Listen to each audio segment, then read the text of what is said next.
Or sunscreen. That's it, really. Love your friends. Love your enemies. No.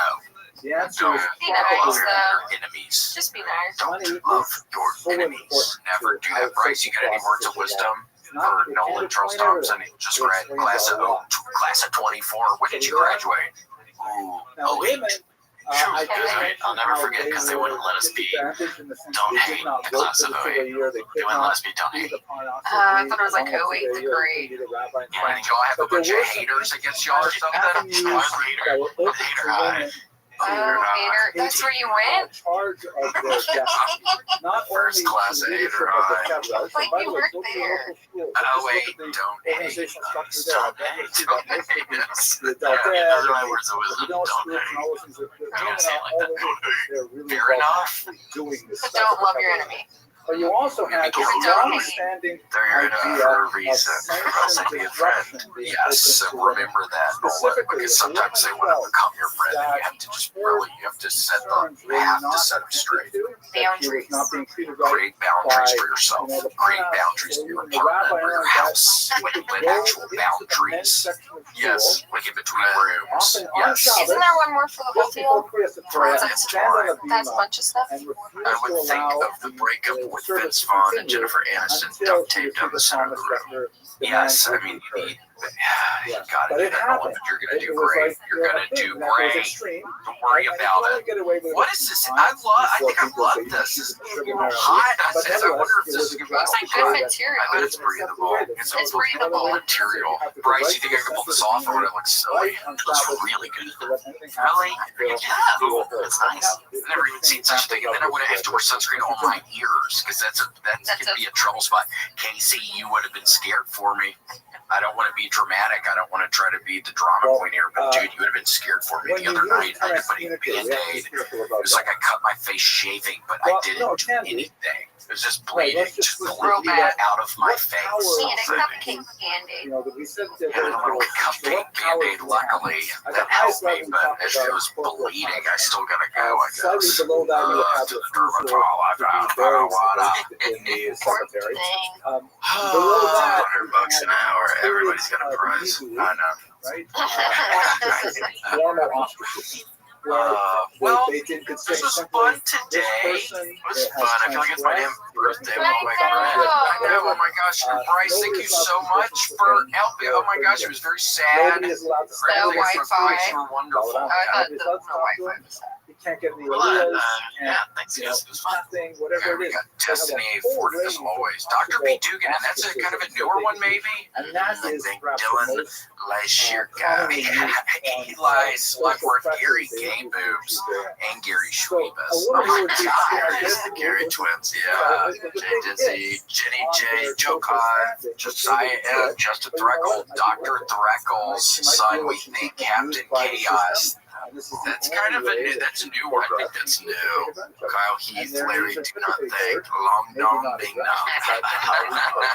Punky Johnson from SNL. I know, I think, which is pretty cool. It has to be. This is exciting. And Sarah Squirm is on So there. let's go on Yes. to the Very exciting stuff. Rachel O'Donnell, Richard Gonzalez, Shady Shane, and Kaya.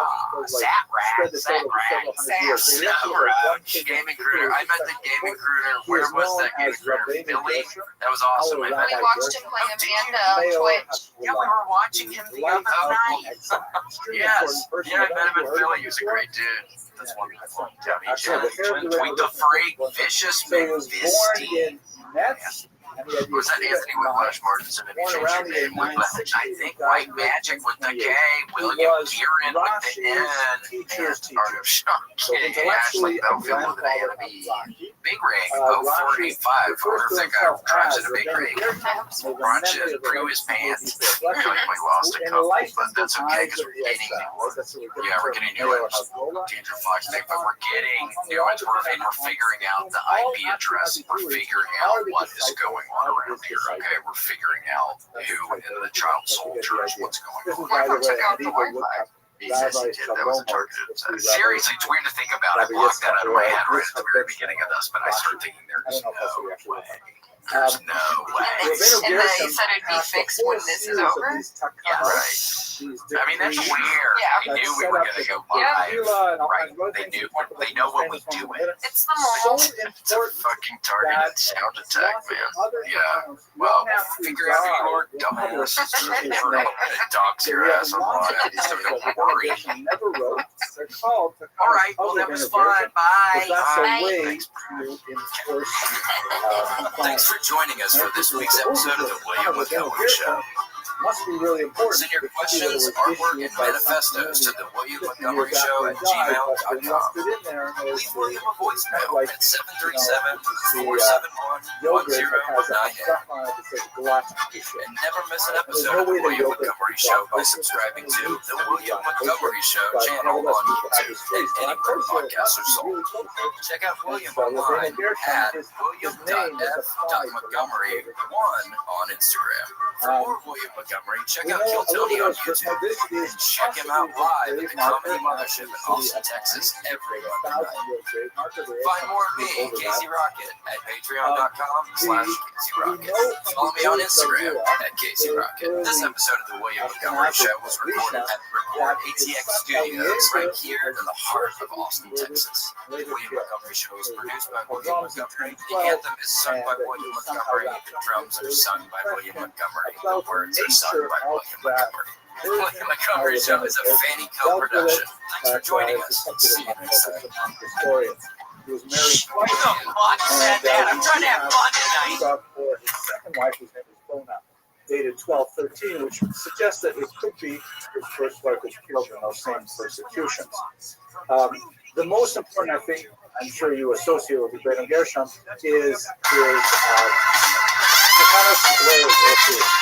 Recorded live in Austin, Texas, USA. The William Montgomery Show. Starring William Montgomery and the devious Casey Rocket. With the Tony Chin Orchestra. The William Montgomery Jr. dancers.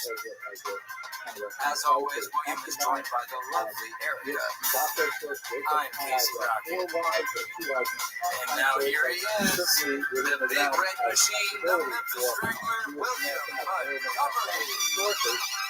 Wait, so this is the first one. So this is the first one you're not sending out. Oh my gosh. Oh, let me adjust the brightness on you guys. I can't wait to keep this shit in house. Yeah, we need to keep this in house. It's been out of the house for too long. It's been out of the house for 3 years, almost 2-3 years. We're getting back to where we started. Papa needs a new car. Yeah, and I need a little cash. I need a little startup cash. A little startup cash. And I'm keeping this in the house. Yeah, we're keeping it in house. That's right. Evening out the ratio. We need to make a business. We need to think of some sort of a business case. We need to open up some sort of a business. Hey, can I go live to Patreon? Go live. Go live. Do it. We're ready. All right. We're going live now. Are we live? Yeah, we're live, man. Take us live, Gigi. We're live. Thanks, Gigi. We're keeping it in house tonight. I know. It's a little freeing all that. Oh my gosh, I feel a little more free. It feels like a pressure's off of my chest a little bit. My crow's feet are gone. They are. I wasn't going to say anything because you've been looking really good recently. But yeah, I wasn't going to say anything. But I don't even see them at all. They're totally gone. I basically had a facelift just spiritually. I was so happy my cheekbones were 2 inches. And people need to remember that. Anybody watching us, they're just grand. Here's Gigi. Thanks, Gigi. In-house. In-house. Keeping it in-house. You're regretting it. Yeah. Wait, Me it's too. He's going to start walking in front of the camera whenever he wants now. Sorry, guys, just keep it in the house. Yeah, there you go. That's great. Where are we living? What's up? Nothing. Keeping it in the house. Yeah, no, seriously, what does it even mean? Keeping it in the house. I'm a vault. Yeah, I won't spread your secrets. That's all I need. He is our benefactor. He is our confidant. He is our hero. And we thank you, Grant. We need somebody. We need somebody like that. I don't want to speak for Casey. I need somebody like that in my life right now. So thank you. When I am tumbling out of control and I feel like there's nothing I can grab on to slow me down, you're there, Gigi. You're there. I pull on your hair and I Stay right where I am. Yeah, so I You simply start don't screaming, oh, get off of my hair, get off my he hair. also, then here's one other really important. Hold on to the rope, hang on to the rope. Not my hair. Divorce. Why is that? So you should have put your hair down like Rapunzel. He also You're out said rock that climbing and stuff. You gotta keep your hair up in the on, divorce a woman against her will. We've been speaking up Is until that now a what few it's times called? about men Yeah, who that's abandon when their you wives. rock climb. But what You say about on women who belay. don't want to be Belay divorced on. and their husbands You force start them to divorce climbing. them? You start climbing. What You is he start saying making to your way Gemara up the about that? freaking mountain. Take off. Always have a spotter, and that mountain is bigger than life. Yes, in more ways than one. Yeah, in more ways than one. There was, gosh, don't look, there was this guy named Austin, and he would wear these Keep Austin weird shirts, and he was this great rock climber, but he was one of the ones that didn't use a rope. And then they finally, one of the rocks got his ass in North Carolina. And fucking, and people were there around, and they heard him scream when he was falling to the ground. Oh, wow. But he's But if way he high had up. rope, it wouldn't have happened like that. Yeah, but you can't, you really feel the rock, I think, if you don't, if you're not on a rope. It's really life or death. It's about feeling the rock. And It's about every crevice. And when you're on the road, there's no crevice. no, not at all, because you can always get on belay. You can always on belay, you can get back on the belay. It's not going to work. Yeah, but there's no belay on. There, yeah, I mean, they're literally just sort of in communion with the gods. It's just them in the sky. I know, it's probably a hell of a rush, because people do it. They do it all the time. Oh, yeah. And I have to give a rest in peace, Casey. I'm very sorry to Phil Furio, one of my buddies who worked at the the après ski place on freaking Beaver Creek Mountain. I worked at some restaurant after I was a snowmaker, and it was a giant downer because snowmaking was the coolest job I've ever had in my life. And then I work at some fucking restaurant cleaning up the dishes and doing cocaine in the bathroom with the weird guy with the long hair. Talking about long hair, some dude I worked with had a long ass ponytail, and he'd always tell me to go in the bathroom, and he'd have a line of cocaine underneath a piece of toilet paper. Trick or treat. And then I would be like vacuuming like 10 minutes later, like, why the fuck? I wish I could be partying right now or drinking. I'm just sober on cocaine, vacuuming up this big room. It kind of sucks. There's a time and a place for you, unless you're getting absolutely zooters. Yeah, you don't want to be doing any of that. What happened to your friend? Oh yeah, Phil. He was, no, God, no. He probably wishes when he froze to death. He froze to death on a mountain. No. Yeah. I don't know if it was freezing to death or an avalanche, but he's no longer with us. And I get on his Instagram profile every now and again and put on the fucking Posts. yeah, no new post. I'm always hoping there's I know. I'm always hoping there's a little red circle by his picture. Like he's all He posted a story where he says, I'm dead. I know. It wasn't that cold. It's okay. It was the hot season.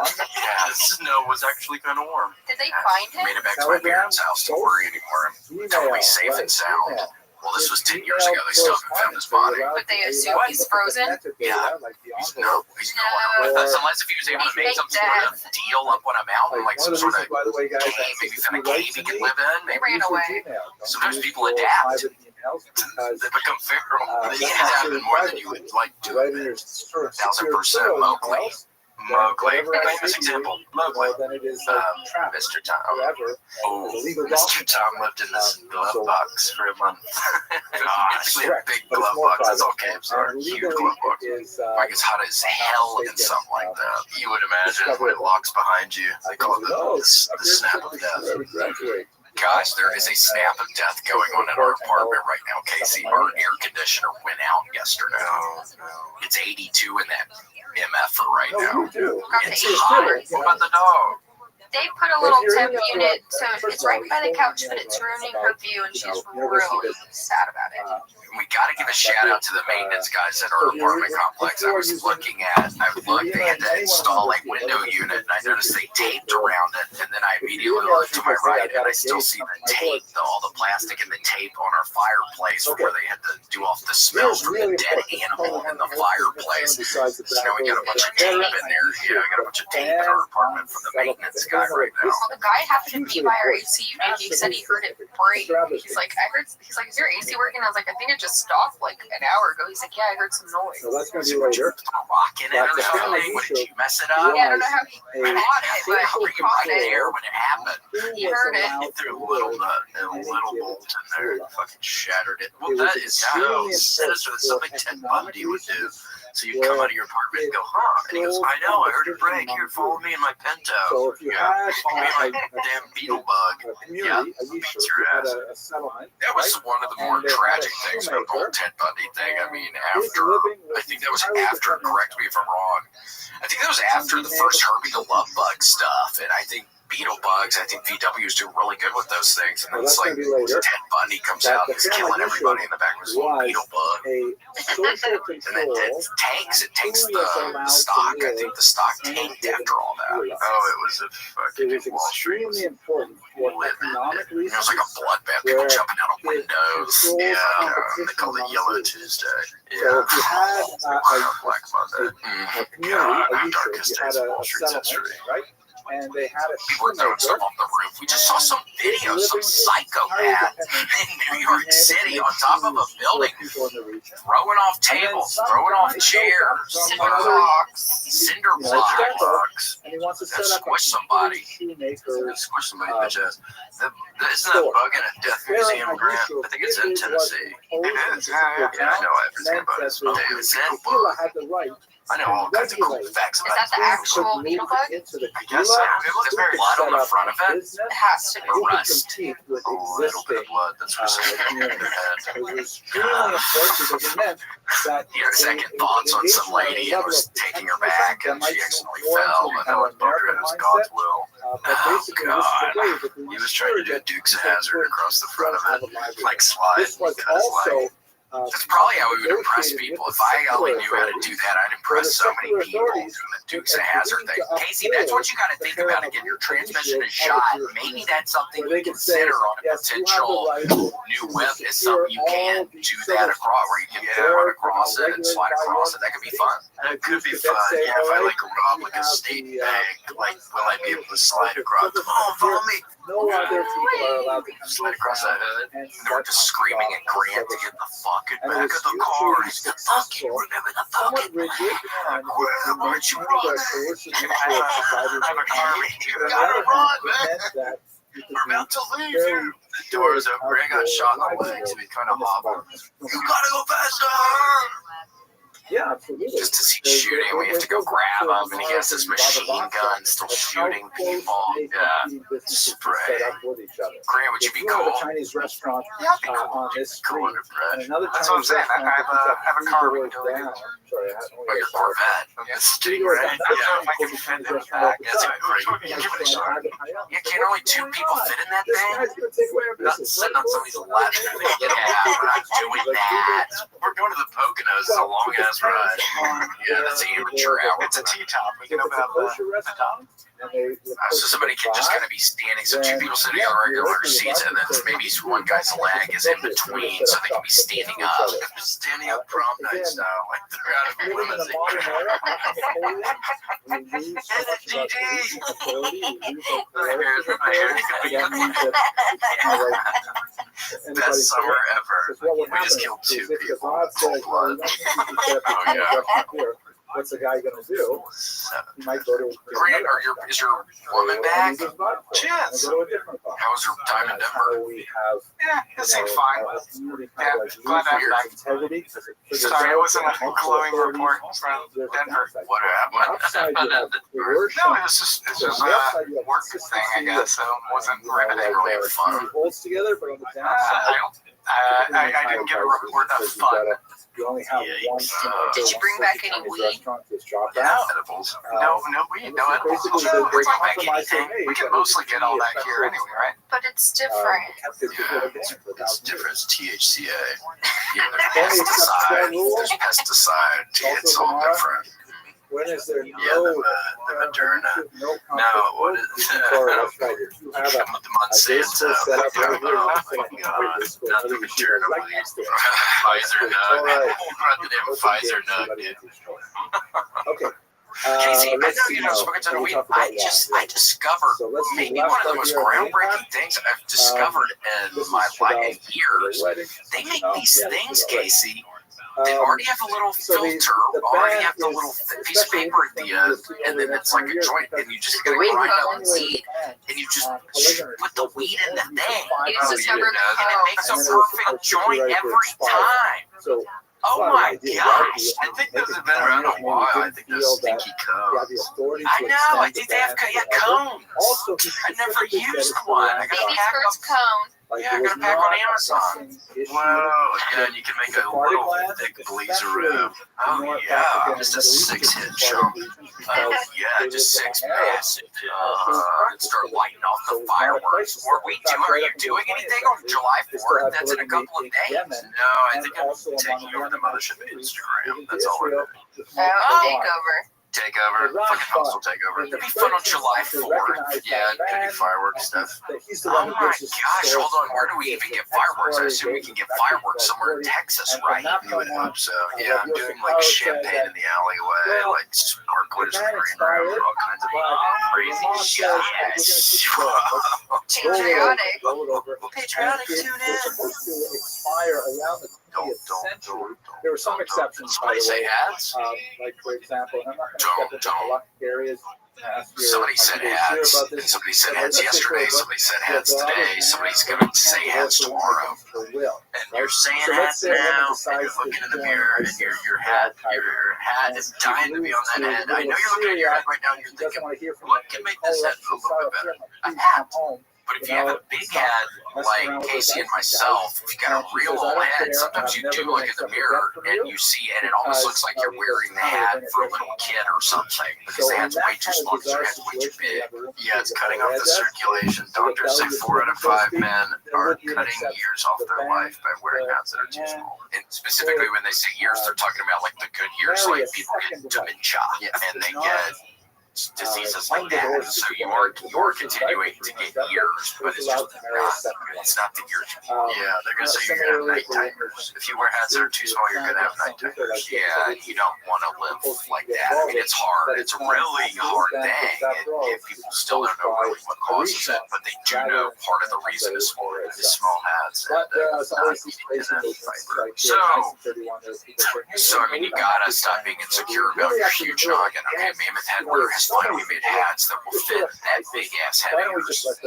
Welcome to the Big Head Factory. They've been waiting for you. Their stuff starts at 7 3/4 inches wide, so you're gonna find something that fits, and it's gonna be something cool that you're actually gonna want to wear. And you might think, oh, well, I'm not necessarily a hat guy. Well, they have beanies, trucker hats, snapbacks, sunglasses, everything you've been wanting, but you can never find it in your size. Yeah, nothing has made me happier the past probably 10 years than being in the hat club, and you don't want to feel left out of the hat club anymore. Okay. Weirdly enough, it's almost 3 years since I've been in the hat club a lot longer. Even the past 3 years, Casey, have really it's been a transformative time in my life for different reasons. But one of the main reasons I think is that hat club. It just gives me peace of mind. It lets me know that there's some like-minded guys out there who have big old heads who are capable of wearing hats. And Mammoth Headwear, they've got you covered. They even have a 30-day perfect fit guarantee. And that's something you don't get with other hat brands. I mean, there's a lot of hat brands out there. Try getting that with Fanatics. You don't get that with Fanatics, but head to mammothheadwear.com and use code WMS for 15% off and free shipping on U.S. orders. That's mammothheadwear.com, code WMS, or click the link in our show notes. Give that giant hat of yours the gift of Mammoth Headwear. So that's Thursday's July 4th. Yeah, that's going to be sick as hell. God, it's funny. I normally don't do it this early in the show, but I wanted to read you some of my favorite American patriots that kind of go under the radar. Yeah. So this isn't a top 4. This is a top 25. And I'm not really going to go into it too much. Fair enough. Grant, I did not give you an email. You're just going to have to roll this. Yeah, we're doing this in-house. Remember, Grant? In-house. Your job's going to be harder now. But if at any point, Graham, you catch one of these names that I'm saying, feel free to throw it on the screen. Casey, before you go, we have a bunch of fans in Japan. Maybe for one of our Japanese fans, if you want to explain, July 4th is essentially America's birthday. Yes, it's the day that Lady Liberty gave birth to the Victory Bell. Yes. We Americans love July 4th. It's quite the celebration. Yeah, it's basically all of our birthday. And instead of getting cake, we get firecrackers. Little firecrackers for breakfast, for lunch, for dinner. And if you don't know what the Liberty Bell is, Google it, look it up. Because Lady Liberty literally was involved with the Liberty Bell. Yes, the Statue of Liberty had sex with Mount Rushmore. And then gave birth to a baby bell. One of the crazier things about Mount Rushmore is that, correct me if I'm wrong, is that literally a natural formation? Yeah, and it's a boy. Yes, it's a boy. What about the land? A lot of those rock things are girls. Most of them. So it's weird it's a boy. It's one of the only ones beside the Rocky Mountains, of course. Rocky Mountains is all boys. All boys.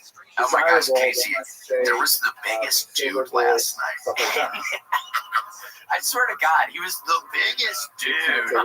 I've seen it, I don't know how long. They're like a Texas shirt. So I'm like, oh, this is I go up to him, I'm like, hey, my name's William. He's like, oh, my name's William. He's talking. I know. And I'm like, he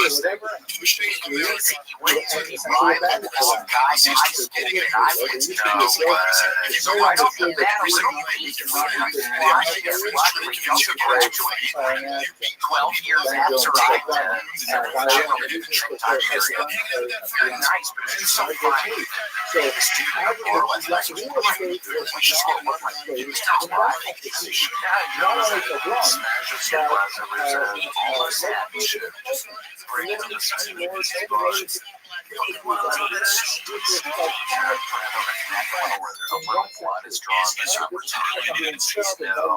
just so much as breathe to it, you can slit it wide open. Yeah, breathe softly. You're not gonna want to panic now, big Gus. Big Gus.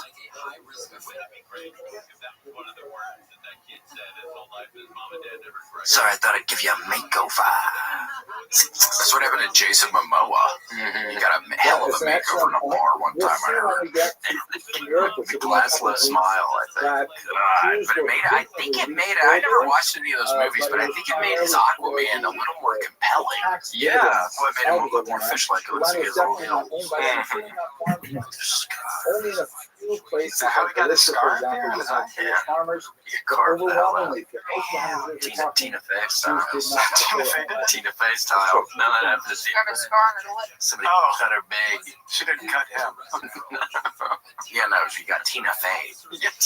In the industry, they call it getting Tina Fey, and it's actually, well, they call it getting some color. Yes, it's sort of a wrestling term, and it's actually kind of good for your career. They also push that. I mean, look at Jason Momoa. He was in what? I don't even know what he was in before Aquaman. And then it's like he gets on Aquaman. It's like his life changes every day. He got caught up in 2017. Next year, he got Aquaman. Yeah, great. Think about that. Somebody else got stabbed in the bar in the face. What? All these people getting stabbed, and nobody knows where I was any of those nights. Yeah.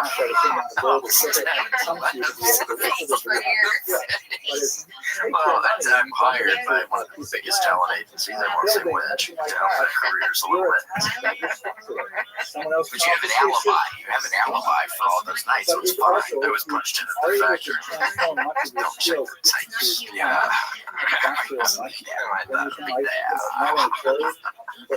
Alright, this is the top 25 American patriots that you're not going to read about on Wikipedia and you're not going to see on Twitter. These are the biggest people on the 4th of July.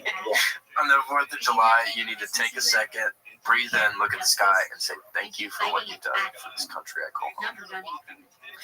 Very quickly, in no particular order, number 1, the Pecan Brothers. I'm just going to rattle them off. The Pecan Brothers, Stank Motors, Pigeon Forge Toyota, Brandon the Sword McKinstry, Bob Dylan, Jacob Dylan, the Whirlwind Twins, Rikishi, Marble Sam, The Clef Perhaps the best Turners, example the would be Chain Smokers, right? Here's meat, Emily Award winner Raquel That's Must, kosher meat, Garlight, but Ashkenazim, Princess as we Madame. discussed last week, right? Dr. Jill Hammond, Ashkenazim do not inventor of the cure of colitis. Damn, That's a big one. Why is he not allowed to celebrate on July 4th? I know. And then also you read a children's book called Praying for Sand, Wishing for Mustard, about a tiger with Alzheimer's. And non-Jews historically Dr. Jill very Blaster, happy to buy Sergeant Roku Priceless, right, meat that's Grave really Robert priced Princeton, because the Jews have to get Fisherman rid of it Rex. and themselves. He's off Route 24 in Canto by Lavender Town. It looks bad. Oh, Fisherman Jews Rex. only Oh, have to very close to Lavender Town. And it gives you the super rod, Same rule as ever. If you go to, which you grocery need to stores catch today, Krabby or a magic carp. Or Goldbean. Or Goldbean. Yeah. Okay, let's Matt see. Dillon, Risks and former benefits Intercontinental we talked Champion about. Sasha Agriculture Quandary, also plays Matt a McCusker, really important Mean part Mr. in the Mustard, corporate my sister structure of Chelsea, and medieval her husband society. Grayson. We have not gone And into yours. and we'll talk about in much greater Oh, degree. yeah. They got This is Gator what peeing Jews at did as freaking the backbone what of their is that economy. big graveyard in Washington, and it's like has the fallen soldiers. It's like a big, We will have it's a big nationals for all the soldiers of America. Yeah, Gator and the TTs on one of the graves accidentally. committed. We didn't realize. We thought the graves went down. We thought the bodies were like down in orientation, not this way, so it was our bad. You thought that the P would miss the body. Thought the P would miss the body. Specifically, money lending. Well, that is kind of a tragic list, though. I mean, there are 50 people that are not going to be having a good time on July 4th. And you extrapolate that, you think about the families, the friends of the families. Like, a lot of people aren't going to be smiling when they eat that apple pie. We're talking some 50 again. They all have families, so we're talking what, at least maybe 1,000 people that are going to be negatively affected in that radius. Yeah, July 4th. Mean Mr. Mustard. Commerce What he and did to is support themselves, specifically because him getting with freaking. He was a buddy. He used to be a buddy, at least with Mr. Peanut did. Yeah. Until they had that falling out. Gosh, and they had this place in Memphis. I wonder it was called the Peanut Shop, and Mr. Mustard would go in there some, and Mr. Peanut was always so weird, and he was always drinking, and they had this fun little thing. You could put I think a quarter or a dime or something in it. It was like a rocket ship, and you'd get on the top of it, and like you were flying.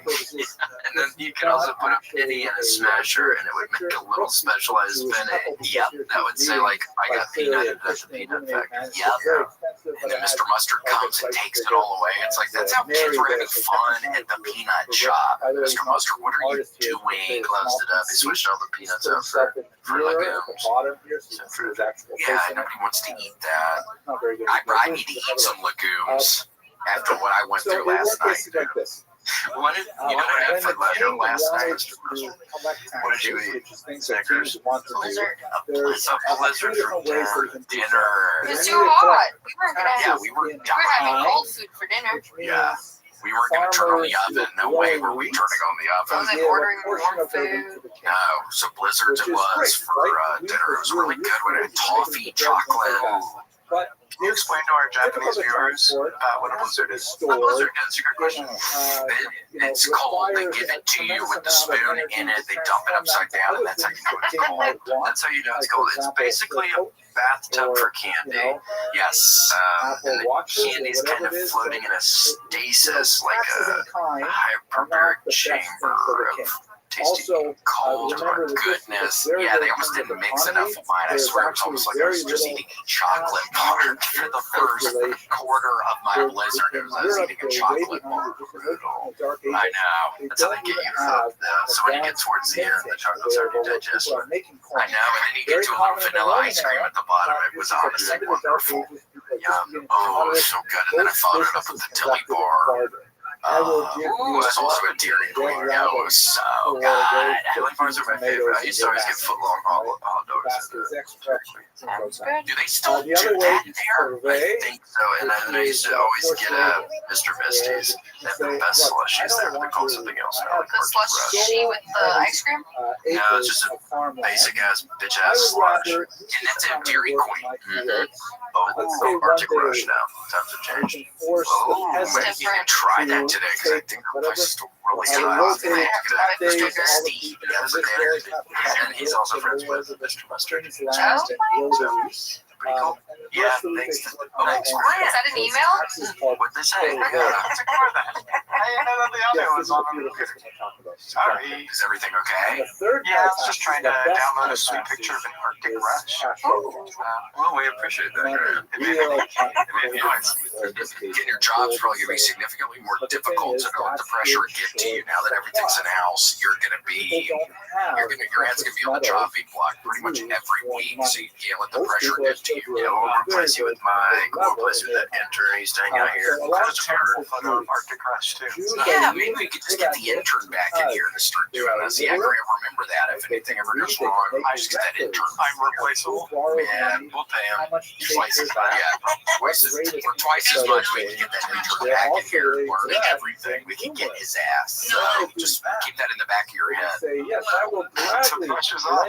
Yeah, the clock's ticking. I put a little GoPro right behind you, so I can actually see what you're doing out there. It's time. It's unimpressive. I'm playing Game Boy. And over time, Having a martini at 2 p.m. every week until you completely discharge the debt. This is something that it's like magic for most people at this time. Yeah, it's no 2 idea how p.m. the math works. But you were able to Great, are y'all going to be shooting off fireworks? Yes, go ahead, Mr. Well, there is some I have answer, no right? plans. It's really valuable. What are you guys doing? What are we doing? Fireworks. IG takeover. Oh yeah, Kate's got the IG takeover. Maybe William can take over Grant's Instagram. Maybe I can take over your Instagram, Grant. Let's do a takeover. Casey does the takeover of the mothership. I can do a takeover of your Instagram. Grant, oh my gosh, this would be great. We could collab. I guess we could collab those. Yes. And Grant can take over Gator's Instagram. Oh, wow. Is this the first I'm learning that Gator has an Instagram? Yes. What? Oh my gosh. Wait, well, who have we been talking with on Gator's Instagram? We've been talking with a Grant on Instagram. We thought it was you. Oh, that's so weird. Yeah, somebody's been sending us pictures of their dog. Someone's catfishing Gator. Yeah. As you. Yeah, that's weird. Maybe it's spelled. Maybe there's a letter off. Maybe there's one letter off. Maybe it isn't actually using not. Maybe it's Gant. It's Gator. Gator.Montgomery 1. Yeah, like her dad. God, I remember when I was back in the day living in LA, I get fucked up in Erica's backyard, and then I would get on Instagram Live. I haven't done that in years, but I used to have a great time. And there'd be a decent amount of people on there. And one night, somebody named Tony Hinchcliffe, but there was a letter off, and I wasn't seeing it because it was the exact same picture, and I was fucked up. I wasn't noticing it. And I would click on it, and it would be a naked dude on the other end. And then I would click off, and then they would get me again. I think they got me once or twice, and it was just some naked guy standing there. Wait, it was a picture of a naked guy, or it was an actual naked guy. Yes, an actual naked person was popping up. He got me twice. He got me a couple times. Texas has got rid of Xfinity Street. Yeah, it's just kind of And it's never Tony. yeah, it was somebody else, and then I really analyzed it. It was like a letter off, and I wasn't looking up on it. Yeah, it would be great if it wasn't Tony. And then someone else videoing him. I know. It's scary to think about it. I've seen it. So lost. I'm serious about something. What people getting on? Yeah, like it's this guy, he goes live, and then it's a haunted live. Okay, with that, gentlemen, I'm gonna Scary. close. Oh, Gator, and she's not doing good now because it's very hot in there. That's all. Oh, it's really hot in there for her. Makes me want to cry. And then she gets. Now she lives in the sink just like that one. Yeah, now she's in the sink because we put ice in it. We put ice in the other side of the sink, so that part of the metal gets cold. Yeah, it's transferred. At this point, or maybe you just left your phone on and forgot about That's it. nice. But I'm glad to be able to Little show Gator, this to you we hope because she's this is okay. just a We don't sense know if of she what we do is. here at Finally, we have two people moving out. We're going to see how the neighbors are, Casey. I'm worried for that. I'm scared shitless. I am worried to see what is moving in. Very intelligent. We'll see. Hopefully people are nice. I'm sure it'll be nice people. Let's play God. It's not a bunch of little kids. There's a bunch of guys that don't know it. Damn Paw Patrol. It's your magic. In our wall, the middle wall shares the wall. It's fucking dead. And after breakfast, Shoot one more shot. Yeah, I just need to do that and shoot at like somebody's head. Like shoot at like a tower's head. Stick a little left to the wall. secular studies become a free That's a constant fear of mine. The person underneath us is going to get a gun one day and like mess around and shoot it up, and I'm going to be laying in bed and they're going to kill me. Hopefully that doesn't happen. Hopefully not. That's why you got to be careful of the second floor. They say I think 30% of tenants on the second floor die.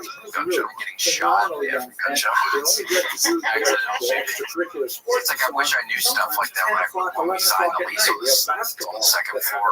You don't think about stuff like that, but it's not in the lease agreement. They say always be the shooter, not the shootee. And then it's because it's your problem if you get shot, which that's messed up for America. It turns into your issue. Yeah, and you cut your own foot in the medical model. Yeah, and that gets to be a nightmare. Did you end up getting health insurance? No, my dad is livid.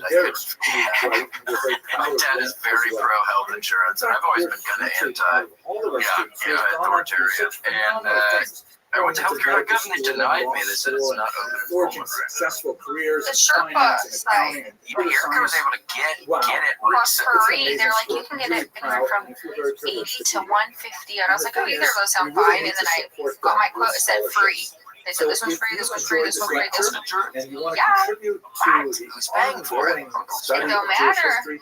Here on this campus, Lander College for Men, I was going to look that up tonight, and this episode is brought to you by You'll see a link. And you can Sherpa.com. contribute to the scholarship fund Mrmisty.com and help specifically those students who are very interested in Jewish history. I saw a Thank you very much picture for of watching, him and I look with forward a to big providing bag more of perspectives for M&Ms, you. and he was pouring a smaller bag of M&Ms into the bigger bag of M&Ms at like a baseball game or something.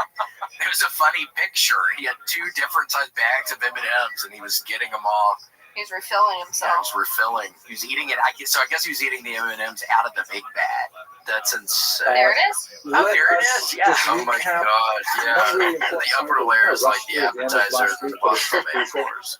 Yeah, he really eats the top layer really quick, and then really sucks on the bottom layer to really appreciate it.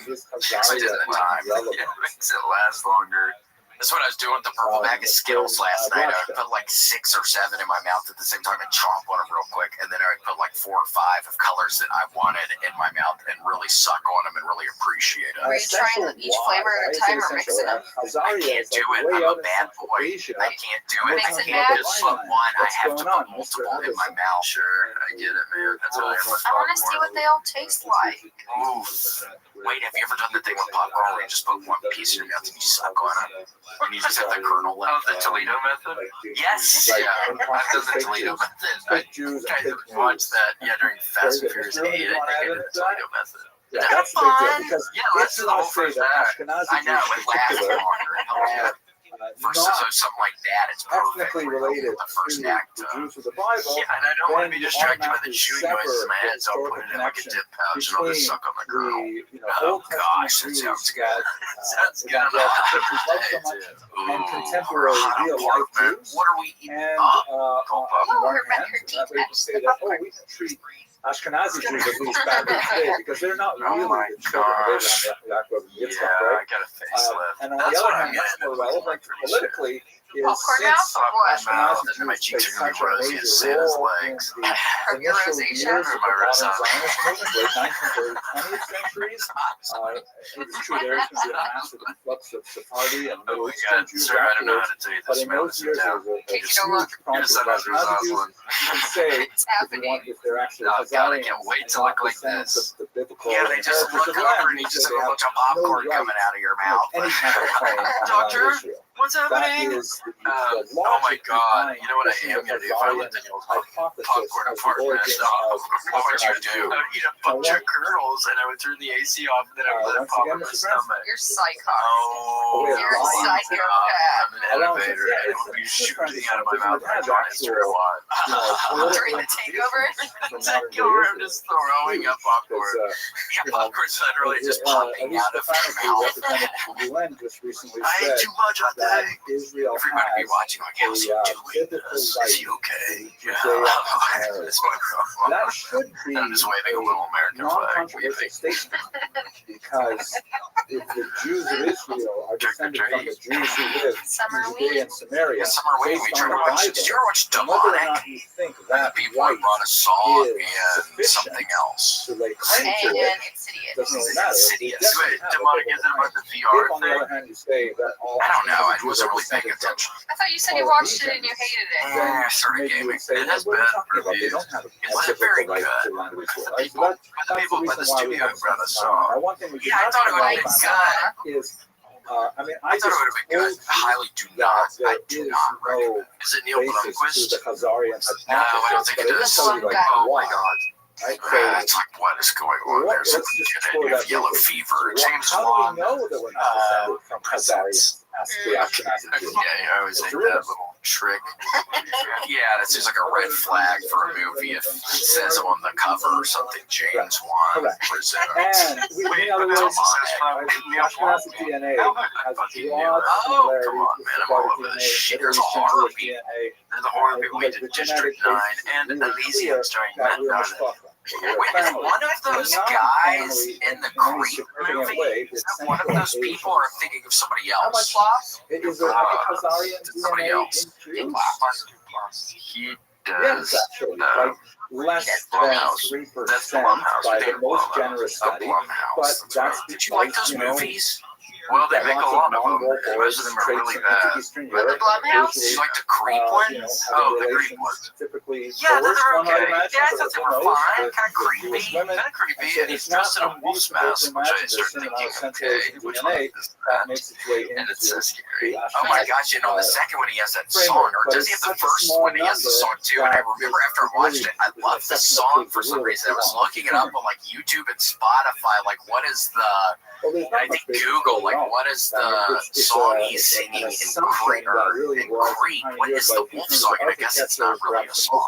I was like, not even, I couldn't find it. I wanted to listen to the song, but I couldn't listen to it. You wrote his own song. I just wrote a song for the Creep movie. It's actually pretty But it has no scientific basis. Yeah, you can I mean, find it's it. been It's thoroughly disturbing. debunked. Did you add that little Even graphic all yourself? the hard designed it, have I been am hard scared. pressed. Okay, we That's get the it, most GG. successful area where we You can put your Khazarian up there, but I'm influence gonna editorialize. on Ashkenaz in particular. What's up? is Are you gonna let your kids? ironically It's in the again, Yiddish it's language. halfway point to freak in Yiddish October, isn't it? has Or are you gonna let your kids watch some scary this week on July 4th, maybe?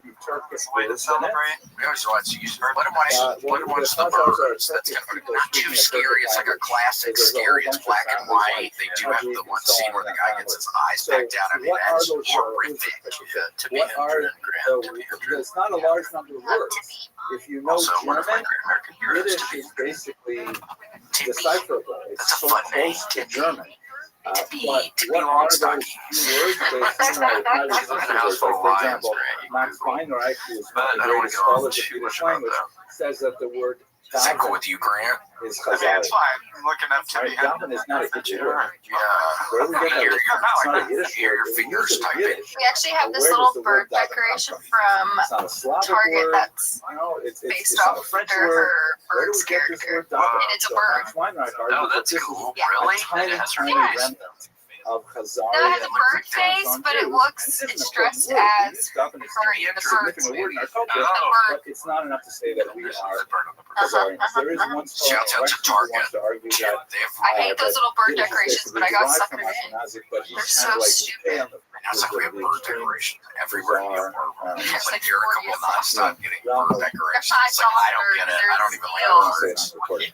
You like little birds. So And then they have that's- little- they that's get little basically the metal, story why we don't anklets that say what year they're from in their By the name. way, Oh, I I've like given you that. lots Yeah, of it's a smallest collectible. reasons why Where maybe they we do have some design. Here they influence. are. Is it The this? opposite Yeah, side and is it's like that, but overwhelming. she's like in a tweed We have outfit with a massive bird on her. linguistic It's evidence, like the right? Hollywood bird. Yiddish spoken by When Hercules. 97% Oh, I of see people that. who are I Jews. get It's the shit overwhelmingly on my We have ankles when tons you're of gone. historical What was that records movie that was a documenting blatant passage ripoff of of White Jews Lotus? from Well, it Germany wasn't a through rip Eastern off. It Europe. was pre.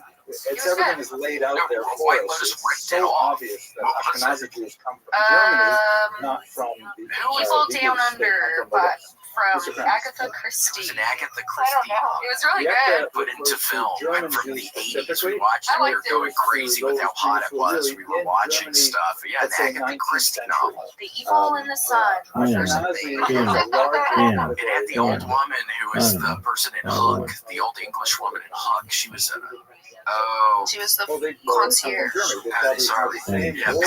Smith, maybe. Patty Smith. Patty They Smith. got to Germany because they did not Famous leave. guitarist in With the Greenwich masses of Village. Jews who kept going east. Remember she got her start? Yeah, We're gonna Greenwich have start. Right. Busking. surge of Busking. Jewish migration Busking. And then the from Jews on bus Well, circuits. She goes, Seattle, Portland. 13th, 14th, 15th century. We saw somebody, I think I saw somebody on the bus circuit yesterday. I'm in a red light by a big homeless population area, and I see this guy dressed pretty nice, but kind of has some homelessy vibes, and he has his guitar, and I'm like, man, I hope he makes it to his gig. Because he was on, he was lighting up a little cigar, he was going somewhere. I'm like, I hope he makes it to his freaking gig to the club. He's a man on a mission, he's put together, he's, come on, let him get his gig, let him have his gig. Yeah, I hope he was at Justine's or like, no, they would love him at Justine. They would love him. Gosh, I hope he was going to Justine's. Did he look anything like that? Was he doing rock and roll? He had one of the haircut where I could not have. It's mohawk? The mohawk, yes. Right, The mohawk. Yeah. You have a reverse I mohawk. have a reverse mohawk. I think is what I have. Well, it's all part of your plan. Oh my gosh, Casey, I got a very intriguing message on Instagram the other day, and I click on it, and it's some nice people from Turkey, and they're saying they want to fly me out to Turkey, they want to give me the hair plug, so I'm kidding, it was so funny, I just deleted it. I'm like, what the fuck, what do you think I want here, what the fuck is going on here? I know, you're comfortable with what you look, yeah, love yourself, yeah, I'm comfortable, so don't be sending me stuff, because I might end up in Turkey. Yeah. No, I'm kidding. Stop sending me stuff. I don't get hair plugs on my arms and legs, so I have full heads of hair on my forearms and my calves. Could you imagine how cool that would be? Yeah. That would be the cool one of the, it would be like Shredder almost. It would almost look like Shredder. Yeah, I would gel it. I would gel it so it looks like fucking Spike. Yeah, Master Shredder. Would you get shredded, my dorks? How does it Turkey have a better hair of hair? That's like kind of like a 21st They went to the transplant in Turkey. about these things. Is that what? That's what they That's should a be patient. having. That's a patient. A As a story benefactor, I guess. the events Costs money, you gotta get sponsored. from the document. Grant, can we actually talk about that? And we were talking about it. Grant, can we be your sugar baby? Historians of Eastern You guys been talking about that or what? Yeah, you weren't in the room. Because then you were smoking a cigarette outside. You already have two actual daughters, but can we be your sugar babies? Just 250 a week. Yeah, that's all we ask. You got two adult sons. As a young man, What, my understanding is that his home next to this his whole office. conversation we're And gonna he came up with the Yeah, it's like, what am I getting here? That's a free shit. We're going to be around you all the time. We're going to tell you what places to go. I mean, we start out, I think, by saying, let's go to the Chili's on 45th. They call it, that's the college Chili's. That's frat Chili's, right? You're going to love it. We'll take you there, dude. We'll show you all the places you haven't been, even though you've lived in Austin. We'll show you all the places. A couple of bobs. You never been? Encyclopedic We're going to build history. you a sand trap in your living room. We're going to put a sandbag. So you better like golf. Yeah, get into golf. We're going to get you loving golf. We're going to go out on the lakes all the time. Glasses approach to Judaism, which you may find very in your appealing. kitchen. It's kind of like Pull the one sense opens the taken by, for fridge. example, Bernie Rabbi opens the Rothschild. dresser. So hopefully your family's cool with that. They're going to have to get really good at putting, because to open up even the front door, they're going to have to be sinking the butt. That And then if you miss it, it's a 5-minute time. what has been Where you criticized try as again, so they can be outside for hours. They're not going to be practicing. It's how the Jews. Yeah, it's 8 feet. I mean, that's a pretty substantial putt. I mean, the pressure's going to be on every time you walk up to the front door. You got to sink the putt. It's like a saw trap. Yeah. James Wan, tremendously persecute us and so on. And Is it that what you has guys kind think of like keeping it in a houses? feel to it. What, that we're going to be sugar babies? Yeah. You know, Yeah, what do they say? is that what it means? It's not what it initially meant. I am so delighted that I am here. It's a Dressel Yeah, it's song. evolving a little bit. That's kind of the nature of the beast around here. We're going I to am so evolve happy a to little be a bit. We're Jew. going to figure Right? it You out read as these we books and say, my gosh, everybody should be Jewish. Oh Look at my these people, they're God. amazing. I'm They're going like, to be your caddy in your own they're so house. good, they're so blameless, they do amazing So what you things, call and the him, world Caddy? hates them Caddy and despises them and stuff like Yeah. that. And that's kind of like the tone that he My created Caddy in Rocket. his books. It's a Caddy little bit Casey. of an Can I have my exaggeration, but that's wedge, nonetheless why he was Yes, so Mr. popular and so hated by Germans. Caddy Casey, I Because was the standing Germans, caddy especially corner. the great Caddy corner. historian Heinrich Never Rothschild, Mr. so his Misty. name Oh, down here, you great better like senior Mr. historian, Misty's he said, grant. You can do a bunch of this whatever you want. I can't Casey's believe you're turn off actually the telling me AC. this. Didn't you study the history of in my Germans? I belly. did too. I'm saying that we have Jews who are involved in speculation, we have Jews who are involved in Get him crime. out And of not here. every time the Jews move into a He's country so where they loud. treated badly and so on, it points out lots of historical flaws in Oh, so scary. Bretz's very heroic work. Dreams. Dreams. And he says that it's not, you're not being fair to the German people. And you're like Grant, cranking we'll up your figure it own out. We're going to story. get it all and it's together. not Yeah, I think we not can even not accurate, it is misleading. discuss the So parameters he of this. came up with really a father of anti-Semitic You mean slogans off of the time. mic? We're never off You ever mic. seen like the big Nuremberg Yeah, Mike rallies is here that they today. used to run? They I'd would like have to this keep this private slogan, conversation about my sugar babies. That's all. 3-foot high Bring letters. Mike in here. You Yeah, things bring Mike in that here. are going to the Jews Please. are our He doesn't need to know about this. meaning these Jews Whatever he doesn't know a lot, you're already doing a bunch of They stuff are that he doesn't know about. hopelessly self-absorbed, You haven't even narcissistic, told him yet. We're and they thinking about present telling their him history today as if after there are this. no You're going to get in trouble, probably. I'm going to break it to him. You followed the baby to the You might get fired when he knows all the deals you're doing under the table. Well, he We're was not a going to raging bring it up. anti-Semite, Oh my and God, also yeah, a brilliant sorry. historian. Yeah, I'm sweating You know, too. it's not like he was fake popcorn news. kernels as well. It's like I think in my kidneys. How long does it take? If you're in a hot enough room, it can be what after you swallow it, maybe 5-10 minutes or shorter. Yeah, 5 or 10 minutes. So it's like I think 2 or 3 times as long as a I think regular that bag of popcorn. But Gretz Not terrible. viewed and it's his tinted writing of like the history the book color of your stomach not acid, so as it's like a green purely and red. academic affair, But but as it's a good. It cultural doesn't building taste like that. exercise. He was like So saying, it tastes I'm like writing actual this book popcorn when so it's people coming will back be able up. to feel Because proud I'll to be swallow Jewish, a stick of butter which is, you know, before I do it. perfectly That's kind of the honorable goal, conduit for the but then electricity of the is a sun. good history. So yeah, it sort of A coats lot that of people, stomach I lining, actually so think there's a lot no of it is blood in it. excellent history. He did And these for any of big, our strong Japanese certain areas and so people, on. start if This you is want a one of the good way to challenges of studying add Jewish something history, good to add especially if to your you go to like coffee. Start adult putting ed half a classes stick and of butter in synagogues your and things like coffee. that. I've been doing will it. I essentially feel give you a alive. I Gretz feel more version of alive history than I've ever that, felt. that That's what I've you know, The makes it frother. sound like super half a human stick, and, the you know, frother. beyond belief. Put it in Individuals. And half there a are areas stick, where I think it's fair to half a say When I stick. lived with Lindsay, she would make me these delicious coffees. And I was like, oh my god, these are great. And she one day she's like, you want butter coffee? I said, hell no, thanks. She's like, what do you think I make you every day? I didn't know. What does it do? I don't know. She was like keto or something, but I had no idea. And when she called it butter coffee, I was like, ew, no, thank you. And she's like, that's what I make you every time. Right. People need to be careful about eating too much butter. There was some guy that used to come to the freaking grocery store at High Point grocery store, and he used to go, and he had 3 little daughters. He had 3 daughters and a wife. And how much He butter? must have been 40, and he was always kind of overweight. And one day he just stopped coming in, and the fucking wife looks sad, and the daughters look sad, and one day I'm like, what's up? Incredibly And they're like, complex, he very died. I sophisticated was like, book. oh my gosh, he died? Incredible amount of It's archival scary research. and sad. You gotta be And he really said careful what you put in there. So, Essentially, what You you think it was the Bretz's butter? model of the history, who knows? He was always there. He met on his bike because it was on his bike a lot. So it was like, oh, he's active, but he must have been eating too much butter or something. means He's a little thick around the and edge. In Vegas, the heart attack girl, that the that they have Jews a butter have milkshake periods of and a sadness, stick of butter. they're attacked Stick and of grown, butter. And if you weigh over 350, you eat for We're free. moving into that section in this class. That's Oh cool. my I gosh, think that's gentlemen. nice. For our bigger fans, go there. Yeah, I got a heart attack grill. For our And at the same time, fans.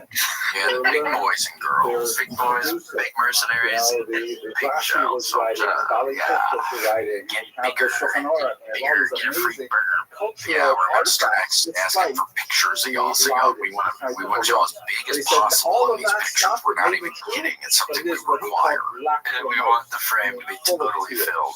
That's how he categorized Gigi Gretzky is research, saying that, you know, Looking up for it's the photo. more of a Oh cultural my gosh! activity How did than you an lose all academic that weight though? And so We're his kidding book saying it's you is that, 18 but we know volumes, at which one is in my point office. If you want to see it, you it's were massive. looking like that. How were you Almost able to get unreadable. down? I don't actually know anyone in my Yeah, 30 just years a lot of of fasting. history at the Oh, college level. it's I've literally never not met eating. anyone It's who's actually the read part. all of Banning's 18 volumes That because they're really does. thick Ryan and dense Gosling and did. difficult. But nevertheless, And the he machinist, provides a different yeah. version of history, You which steal is me an more apple and half a cup of butter. academically correct. It Yeah. doesn't have That's the it. same Kill me now. But I need my Skittles. I need my chocolate covered almonds. By the way, a good combo is 4 Skittles and 1 chocolate covered almond in your mouth at the same time. I was doing it last night, Casey. I was a bad boy. I heard you were a little bit mischievous as far as these Skittles go. And you had a bunch of Snickers, I heard? Yeah, Snicker. No, Hershey Nuggets. Yeah, Hershey Nuggets. Nuggets. Yeah, Hershey Nuggets. They look like, yeah, they're wonderful. Gold wrapper. They have almonds in them. And I need to give you some intel, Casey. I was going hard in the paint last night on the arcade games for the good side-scrolling airplane games. I've got a bunch of good ones. History. Ooh, I was playing that. My fingers were starting to hurt. You're going too fast. Right on the sugar. Yeah, some of them you gotta press to shoot every time. The better game is the one where you can just press and it shoots automatically. Yeah, fucking spraying and praying. God, yeah, spraying It's for not true. daylight. We have lots of other things going God, on I have so too, much but respect there for that. unfortunately are lots of programs and lots of books. Oh my gosh, we gotta Okay. So, take let's go you to back. Ashkenaz Maybe we finally today. see your place today. We talked Yes. last week. Oh my last gosh, we Monday gotta about figure out the the transmission genetic again. Well, we gotta figure out you're gonna figure out a car. Let's Gotta figure it out. You're gonna figure it out. You gotta get around. How was the deaf guy who was your Uber driver on the way here? Oh, it's fine. It was a lady. She was really nice. Her name is Marguerite. That wasn't her name.